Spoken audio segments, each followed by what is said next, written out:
कल्याण आश्रम त्रिपुरा मथानि साक्थार मुंबाई तिनि कक्तिसालो आगरतलानि सुकान्त एकाडेमी ओ कायसा नायथाथक पान्दानि बिसिंतै फुं दामचि साताई सरि थामचि जराव त्रिपुरा हास्टेनि पद्मश्री सकातमानि पाइदरब सैख्रों मोचां नरेश चंद्र देबबर्मानो मथानि बखाक्तै बरम व्याफारमानि पान्दा संसाजाखा पान्दाव नारयक्राङै फाइ मानजाक फाइक्या बान्टे डॉक्टर दाम्मापिया कुलपति ताई चेयरमैन दाम्मादिपा इंटरनेशनल बुद्धिस्ट यूनिवर्सिटी नि टांक्रा ताई इंटरनेशनल बुद्ध कन्फेडरेशन नि बहाइनो टांक्रा आमलो कारिबो नारय बरम नि मानजाक फाइक्या त्रिपुरा ककबरक भाषा साहित्य कमिटी नि चेयरमैन ताई आगिनि एमएलए डॉक्टर अतुल देबबर्मा ताई नारय मतम मानजाक फाइक्या अखिल भारतीय वनवासी कल्याण आश्रम नि याकचु संगठन मंत्री रमेश बाबू ताई पांदानो तुइफां नि मानजाखा कल्याण आश्रम हास्टेनि कास्कु चंद्रकृष्ण मलसम अ सालनि पान्दाव डॉक्टर अतुल देबबर्मा कगनारफ्रु साइखानारखा सैख्रों मोचां नरेश चंद्र देबबर्मानि जुदा जुदा सैमुं बेचाब ताई जुदा जुदा हदानि सामुंग याग्रोमानि कग्रंनो सावै जतनो खासरांरेखा ताई पद्मश्री सकात मानजाक नरेश चंद्र देबबर्मानो भारत सरकारनि आरो पद्मश्री सकात मानथानिव बाहाय बाहायके ताम ताम सामुं खायमोन बिसनि मानखा अकग्रनम्बो साइखाना रखा। पहले मैं शुरू करूं, मैं कल्याण आश्रम को धन्यवाद देता हूं कि मुझे इस गरिमामय सभा में बुलाकर एक सम्मानित किया है, उसके लिए अंततः दिल से मैं धन्यवाद देता हूं। आज हमारे सामने एक बहुत ही महत्वपूर्ण दिन है कि हम वो व्यक्ति है जिनको हम त्रिपुरा के लोग गर्व कर सके। श्री नरेश चंद्र देबबर्मा जी जो हमारे आज के इस सभा के अलंकृत करके हम सबको गौरवान्वित किया, त्रिपुरा राज्य के और त्रिपुरा भाषी को और ककबरक भाषा भाषी को। उनका जो परिचय हमने सुना है, एक ब्रीफ इंट्रोडक्शन हमको मिला है, लेकिन वो बहुत ही ब्रीफ है। उसके अलावा भी हम अगर देखें तो उनकी जो व्यक्तित्व है, उनका जो कार्यशैली है, उनकी पिछले 50 साल से अगर वो देखें तो सिर्फ भाषा में नहीं है, संस्कृति में है। उनकी अलावा जो हमारा समाज में उनके एक विशेष स्थान है एवं समाज के लिए भी उन्होंने ऐसा बहुत कार्य किया है जो हम लोगों को शायद ही पता है। इस बात को पता हमें जब चला तो हम लोगों ने 2022 को हम इनके नाम पद्मश्री के लिए हमने भारत सरकार के लिए आवेदन किया था और भारत सरकार तब इनके नाम पे स्वीकृति दिया था और लगभग सब तय हो गया था। लेकिन ऐसे ही एक घटना घटी। तत्कालीन हमारा सरकार के एक मंत्री थे जो NC देबबर्मा नाम से जानते हैं, उनका नाम नरेंद्र चंद्र देबबर्मा। उनका देहांत हो गया था शायद 2023 का 1 जनवरी को उनका देहांत हो गया था। तो उनको मरणोत्तर पद्मश्री सेवा के लिए, पब्लिक सर्विस के लिए दिया गया था। तब इनके नाम वहाँ से हट गया था। हम लोग बहुत आहत हुए थे तब, लेकिन हमें पूरा विश्वास था कि उनको दोबारा जरूर मिलेगा और हम लगे रहे। और इसमें ऐसे बहुत सारे समाज सेवी लोग हैं जो इस कार्य में लगे थे और इस बार फिर हमको ये क्षण मिला कि जब 25 जनवरी का 10-11 बजे हमें जब इंफॉर्मेशन मिला कि हमारा दादा जो है उनको दोबारा इस बार पद्मश्री के लिए सम्मानित किया गया, उनका नाम लिस्ट में आ गए। हम सब बहुत आह्लादित हुए, इतना खुश हुए कि हम तुरंत ही उनको इंफॉर्मेशन करी और तब तक हमें पता चला कि उनका घर पे दूरदर्शन वाले, आकाशवाणी वाले सारे मीडिया पहुंच चुके थे। तो उनका जो किताबें हैं उन्होंने हर भाषा में कोशिश की, ककबरक में लिखा, बांग्ला में लिखा, अंग्रेजी में भी लिखा। तो इतने सारे किताब है उनका 35 हमने जो उनका गिनती किया, तो क्योंकि पिछले बार जब इनका बायोडाटा मैंने बनाया था 2022 में, तब उनका 32 या ऐसा कुछ था। तो उनके बाद 2-3 साल निकल गए, तब फिर 3 किताबें आ गई, तो अराउंड 35 किताब उन्होंने बुक्स उन्होंने पब्लिश की उनका लिखन से। उनमें से एक है Jarani Mukha, the face of the time, a collection of articles in Kokborok language in different topics. उसके बाद उनकी जो किताब है कॉकबरोक में जो है वो Hayungni Mungnang Saikrangrakni Kahamku Kathmaro, Kokborok collection of famous stories of the world, famous writers.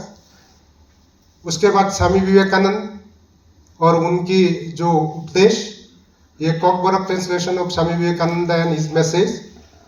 फिर Athu, Kokborok translation of academy award winning Malayalam novel. उसके बाद Kokborok Kokni Sinimu, an introduction in Kokborok language, Kokborok Kokrubai, Kokborok literary from Daulat Ahmed, one of the first writer of कॉकबरोक, दौलत अहमद। उनकी जो किताब है उनको उन्होंने ट्रांसलेट किया।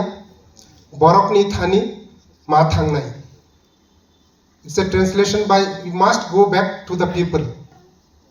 It was written by Manik Sarkar, ex-CM. Tenali Raman, a translation from English.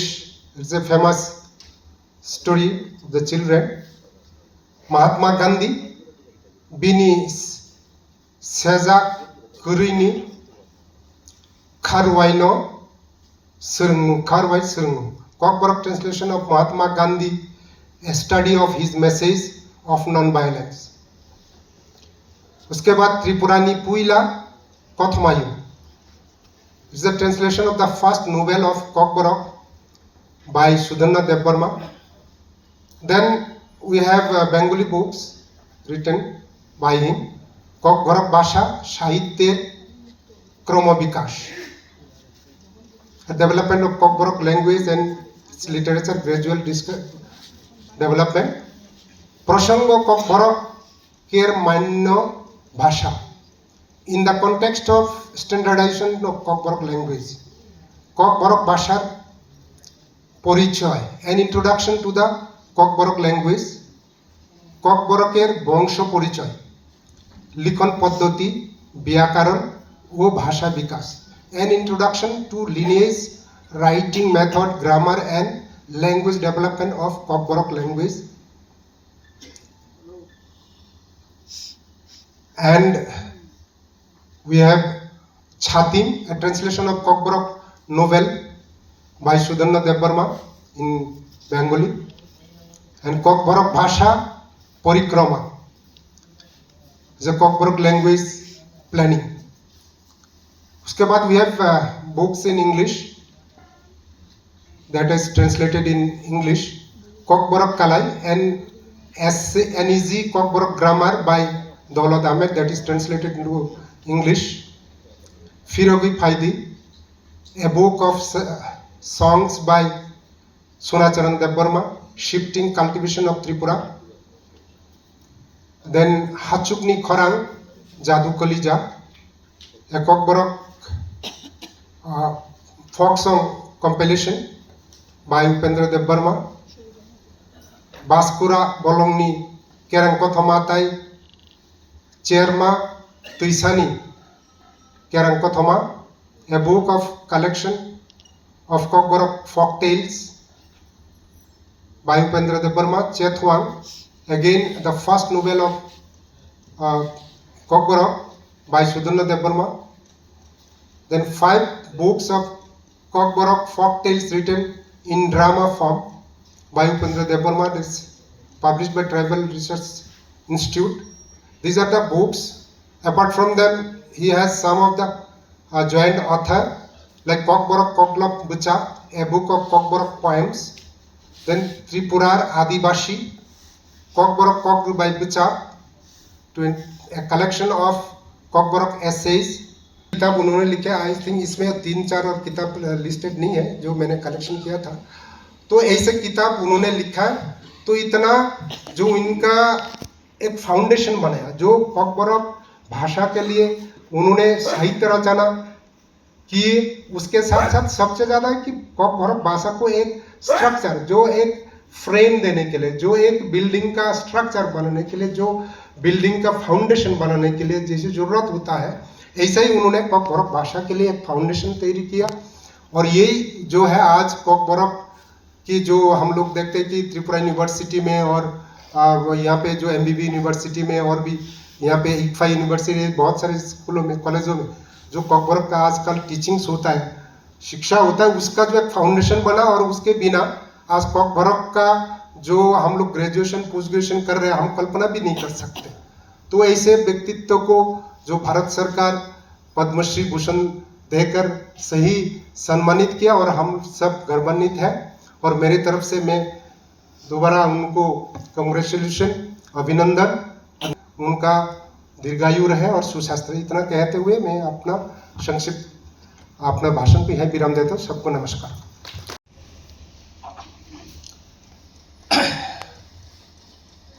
সংবর্ধনা ভাষা ভাস্কর সমাজ মনীষী শ্রী নরেশচন্দ্র দেববর্মা মহাশয়ের মহতী কীর্তি স্মরণে। হে বরেণ্য সারস্বত সাধক, ত্রিপুরার ভাষা সাহিত্য সংস্কৃতি এবং সমাজ ভাবনার অঙ্গনে আপনার অবদান অনন্য ও অবিস্মরণীয়। দীর্ঘকাল ধরে এ রাজ্যের জনজাতি ভাষা ককবরক এবং সংস্কৃতি উন্নয়ন ও প্রসারের আপনার নিরলস গবেষণা ও নিষ্ঠাপূর্ণ লেখনী সমগ্র সমাজকে এক নতুন আলোর দিশা দেখিয়েছে। আপনার এই সারস্বত সাধনা আমাদের পরম গৌরবের বিষয়। শ্রদ্ধা ভাবেনেশু, আপনি ব্যক্তিগত কর্মজীবনে একজন অতি সুদক্ষ, কর্তব্যপরায়ণ, ন্যায়পরায়ণ ও স্বনামধন্য সরকারি আধিকারিক। ত্রিপুরা বিধানসভা ও SD পদে আসীন হয়ে সেবানিবৃত্ত হয়েছেন। আপনার ব্যস্ততম কর্মময় জীবনে সাহিত্য চর্চা নিরবিচ্ছিন্নভাবে চালিয়ে যাচ্ছেন, যা অতি প্রশংসনীয়। হে আলোর অন্বেষক, ককবরক ভাষার ব্যাকরণ রচনা সম্পাদনা বিশ্ব সাহিত্যের মূল্যবান গ্রন্থরাজির অনুবাদ ও বহু মূল্যবান গ্রন্থ প্রকাশের মাধ্যমে আপনি এই ভাষার ভিতকে মজবুত করেছেন। ককবরক সাহিত্য পরিষদের সভাপতি এবং ত্রিপুরা ককবরক সাহিত্য সভা এবং অন্যতম প্রতিষ্ঠাতা হিসাবে আপনার সাংগঠনিক দক্ষতা ও নেতৃত্ব নতুন প্রজন্মকে প্রতিনিয়ত অনুপ্রাণিত করে চলেছে। হে কর্মযোগী সমাজসেবক, শুধু সারস্বত চর্চাই নয়, দীর্ঘদিন ধরে অখিল ভারতীয় বনবাসী কল্যাণ আশ্রমের মতো প্রথম সারির সামাজিক সংগঠনের শীর্ষ নেতৃত্বে থেকে কল্যাণ আশ্রম ত্রিপুরা প্রান্তের সহসভাপতি ও পরবর্তীকালে সভাপতি দায়িত্ব নিষ্ঠার সহিত পালন করে আপনি জনজাতি সমাজের পরম্পরাগতভাবে প্রচলিত ধর্ম, কৃষ্টি, সংস্কৃতি, ঐতিহ্যকে নিয়ে জনজাগরণ ও জনকল্যাণে নিজেকে নিয়োজিত রেখেছেন।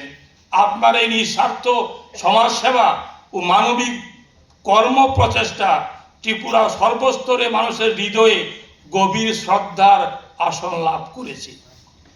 হে বহু পুরস্কার বিভূষিত গুণীজন, সমাজ ও সাহিত্যের প্রতি আপনার এই মহান অবদানকে সম্মান জানিয়ে ত্রিপুরা সরকার এবং বিভিন্ন শীর্ষস্থানীয় সংস্থা আপনাকে বহু মর্যাদাপূর্ণ সম্মানে ভূষিত করেছে।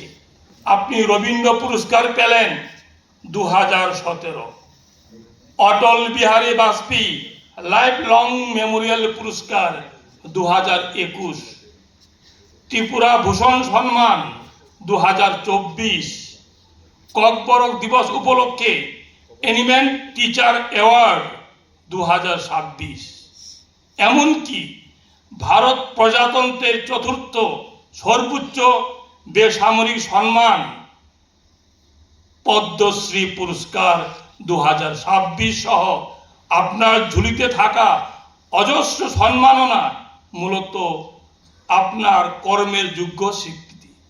আমাদের প্রার্থনা আজকের এই বিশেষ লগ্নে আপনার মতো একজন মহৎ প্রাণ নিরহংকারী ও জ্ঞানদীপ্ত ব্যক্তিত্বকে সম্মান জানাতে পেরে আমরা অন্তত গর্বিত ও আনন্দিত। পরমেশ্বরের কাছে আপনার সুস্বাস্থ্য, দীর্ঘায়ু এবং নিরবিচ্ছিন্ন সৃজনশীল জীবনের ধারাবাহিকতা বজায় থাকুক, এটাই আমাদের আকুল প্রার্থনা।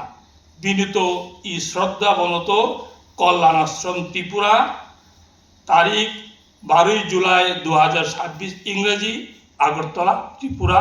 নমস্কার। श्री दीपक कुमार सिन्हा